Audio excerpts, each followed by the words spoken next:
Now, when considering the Russia-Ukraine war, there is an abundancy of information, sensory overload of what really you should focus on.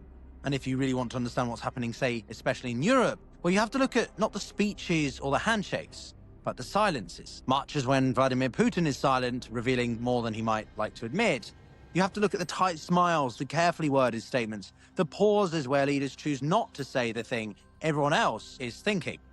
Because the uncomfortable truth is that Europe remains somewhat complacent while objective and terrified of the United States, its longtime security partner, its anchor, forcing Ukraine into a settlement that Europe would then be forced to hold up, and ultimately the biggest bearer of the negative repercussions. And Europe knows it is not ready for what comes next. That's principally why. You see, what we're seeing right now are the kind of moments where the stage lights are bright, but the backstage panic is sharper, where the official message, in Europe at least, is unity, but the private conversations are full of dread, where the fate of a war, a continent, and a 75-year alliance hangs on decisions made by people who, for the first time in decades, have stopped pretending they see the world the same way, and yet Europe can just turn a blind eye and pretend everything will get better. With all that in mind, in this video, I wanted to take us through that tension, understand the calculations and the strategies between the transatlantic relationship, what it means for Ukraine itself, the improvisation, and why Europe is walking this geopolitical tightrope with no safety net beneath it. It is all incredibly important as we continue to see the pushes for elections and variations of the peace deal being pushed. Stay tuned. This is The Global Gambit. How's it going, everyone? Welcome back to the channel where, if you're new here, we focus on the intersection of geopolitics, international relations, and economic statecraft, particular emphasis given the rate of change and magnitude of the war in Ukraine. Now, before getting started, I always ask the question to you. Should Ukraine accept even a temporary settlement at this time? What do you think of this proposed suggestion of elections, and who would win? And what does it all mean for Europe's role, as the United States seems to just want to buddy up completely with Putin, and no shameless qualms about it? Let me know in the comments below.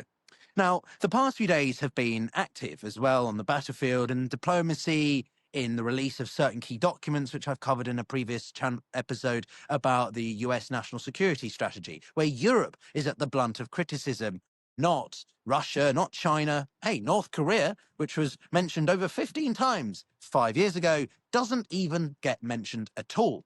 The brunt of criticism is at Europe, because the Trump administration thinks that Europe is the causer of the war. It is the bedrock of all, at least, cultural issues. What Trump is launching right now is a culture war on Europe. And at the center of this is the Europeans' unwillingness to just stand aside and allow Trump to get whatever result he wants over Ukraine. In the midst of this, most recently, was the London summit, something that was theater, and everyone involved largely knew it. Zelensky was flanked by Starmer, Macron, and Merz, the three or the centre larger powers which have been the driving force, the coalition of the willing, relevant to the war in Ukraine and the willingness of Europe to take a different stand to the United States. The stakes felt higher than the momentum allowed, because days earlier Washington had quietly detonated this political grenade, this NSS, or National Security Strategy, blaming Europe for the deliberate obstruction of the endgame, of clinging to unrealistic expectations, of standing in the way of what Washington increasingly sees as the only viable outcome, a rapid diplomatic conclusion, or in other words, one that is much more favorable to Donald Trump. European officials arrived quickly in London, already spooked. They could see what the document implied. The United States is prepared to move faster, harder, and far fewer European sensitivities in mind. Trump's team wants a settlement within months. Europe thinks that timeline is reckless, completely unrealistic, but also incredibly dangerous to their own security and stability. So that's why the statements in London sounded so carefully managed. Starmer calling for, quote, hard-edged security guarantees, but avoiding a direct contradiction. Macron nodding in unity, but hinting that any deal must not reward aggression. And Merz, the newly installed German chancellor, talking about skepticism, but urging, as always, more discussion. You see, this isn't really leadership. It was, as always, a bit of a reaction from Europe, an improvisation. Europe trying to sound supportive whilst bracing for a Washington-driven settlement it cannot stop and cannot afford to resist in the eyes of some. Meanwhile, Russia keeps applying the pressure, Putin just not really getting involved, but applying the military disruptions in European airports, rail sabotage in Poland, the cyber attacks across the continent. Europe feels this war creeping closer, and there is a continued and intensifying debate about, are we at war with Russia or not? Some people in Britain like to think so, but more dovish countries say, not really. Let's not get too carried away here. Now, all of this comes down to one key issue, something that the European leaders never like to say out loud, but it's evident. Europe is wealthy, it's sophisticated, it's technologically advanced, and strategically underdeveloped. What I mean by that is it has the economic weight, the intellectual capability of a superpower, but the military dependence of a middle power. Decades of comfort and complacency have hollowed out its hard power. Its defense budgets have become non-existent, armies downsized. Industrial lines for ammunition were completely dismantled in some cases, and all the while, the assumption remained. The United States would always be there. The United States would always be the handle of the heavy lifting. And so today, Europe cannot fight a major war without Washington. It cannot conduct large-scale operations. It cannot sustain long-range surveillance, refueling, or logistics. Even the political confidence of European capitals rests on the belief that American power, overwhelming, reliable, permanent, sits behind them. The belief is cracked, it's shattered in some ways. When Trump halted direct aid to Ukraine, Europe felt the floor shift. When he questioned NATO commitments, Europe felt the room tilt. And now, as Washington accelerates, not just towards a settlement, but actively beginning to reduce its troops, which is very quiet, but it's happening on the eastern flank. This is part of a broader set of strategic decisions that America priorities not on European needs, but even on the Western Hemisphere, where we've said also in the national security strategy that is the focus of Trump's administration. Because of the fentanyl, forget Asia, forget Europe. It's about the United States only. And this is the problem. Europe needs leverage, but right now it has very little. Aside from the bilateral implosion of Europe and the United States, of course, Ukraine's financial reality is brutal, and everyone involved knows that. The country may face a funding crisis by mid-next year, not because Europe doesn't care, but because sustaining a modern state at war is a bottomless fiscal drain. Every delay in Western support pushes Ukraine closer to a position where an unfavorable peace looks like the only option. There's been very unsettling reports, be them in Al Jazeera or in Britain, about the capacity of the Ukrainians to continue to defend themselves based on manpower. Across the West, 300 billion of Russia's reserves are frozen. And as I've covered as well, 210 billion do sit on paper as the perfect pressure point. But in practice, the legal architecture is a minefield, with countries like Belgium or Hungary deciding to be obstructive. Europe has that money locked in its vaults, but not the authority to move it. And Russia is betting that Ukraine will run out of money or patience from more skeptical, lukewarm countries before Europe runs out of those excuses. You see, that's why Brussels then rushes to talk about these reparation loans. Not because it solves the problem, but because it buys time, because it allows Europe to pretend the money isn't coming from Moscow, when in reality, it isn't. Ultimately, Europe needs time if it wants to remilitarize, rearm, and be in a position where it can better defend itself, let alone Ukraine. But the fact that you have a two-pronged force, the growing confidence of Moscow towards pressuring the front lines versus the detachment, decoupling of the United States, is the worst possible situation Europe could be in. If Trump was willing enough to wait, to have strategic patience, to allow Europe to replace more the assets that America provides, then that could be possible. But they're not.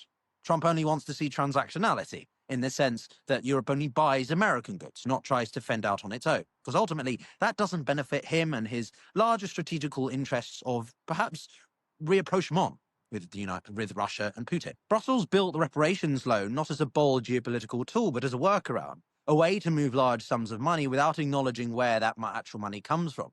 A 50 billion euro package is trivial for an economy the size of the EU, but admitting that would mean telling voters the truth. Europe must pay for Ukraine's survival. So instead, the Commission has constructed this legal labyrinth. I've mentioned it in a previous video, but they want to use Article 122, quote, the Serious Economic Disturbances Clause, to bypass Hungary's veto.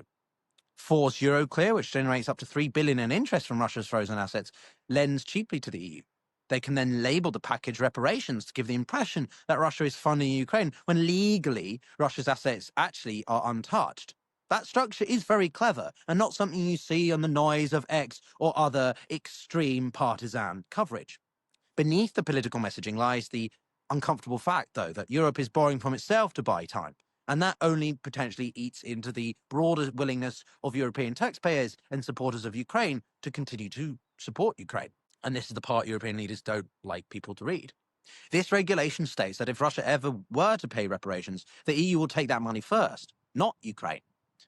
Europe reimburses itself before a single euro actually goes to any reconstruction of Ukraine. And so whilst we all want to see the sovereignty and independence of Ukraine respected, you have to understand the realities of how it works. Ukraine could potentially join the EU one day, but it is nowhere near likely because it ignores the financial realities at the expense of the moral narrative. Europe wants to claim that Russia will pay, but Europe has designed a system that protects its own balance sheet, the European project otherwise, first, and only then can reconstruction of Ukraine be even considered, let alone begun, which in some estimates are above $500 billion. It's not about hypocrisy. It's insecurity, a continent trying to do the right thing while terrified of its own exposure and the delicacy of how the EU navigates this. You see, what Europe fears most isn't just a bad peace, it's a durable precedent that aggression works, that territorial conquest pays, and if you can withstand sanctions long enough, the West will eventually negotiate on your terms. This has happened in the past times that we've been in these situations. If Russia walks away with gains, the security order of Europe changes overnight. Poland, the Baltics, Romania, they all see a frozen conflict not as a peace, but as an intermission. And in many ways, they are right. Meanwhile, Washington's gaze is on China, but as well on its own near abroad with Venezuela. And so in that world, Russia becomes this somewhat bargaining chip, useful in some negotiations, expendable in others. Europe, herding most of Russia's frozen assets, may find itself watching from the sidelines and the US decides whether and how those assets enter diplomacy. These forms of hybrid attacks, be them drones, cyber strikes, or sabotage, are not nuisances. They are reminders that Europe is being probed, tested, measured, and ultimately, as a European, I want to ensure that Europe is the best place to navigate this international disorder. The United States is not here. Russia and China are very close, and we live firmly in what Trump sees as the world of great power politics. No longer are there competition or great power competition. It's great power politics defining how things work. And Europe, as a continent of 500 million people and a mega economy, should be, as part of that, counterbalancing with the values and principles we all hold dear. So while this may be a hard truth for some of you to accept, the reality is that Europe is discovering the limits of its own power for the first time.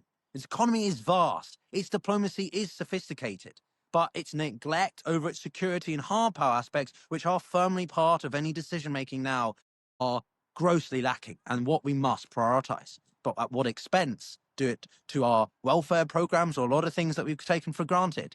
This year will decide whether Europe finds itself footing or losing it, whether it becomes a strategic actor or remains a strategic dependent. The question is simple. Can Europe navigate this moment without losing Ukraine and without losing the alliance that holds its security together? Whilst I think that's unlikely, therefore, what does it build in its place? I mean, where does NATO and the EU, as the primary organizations, fit in that?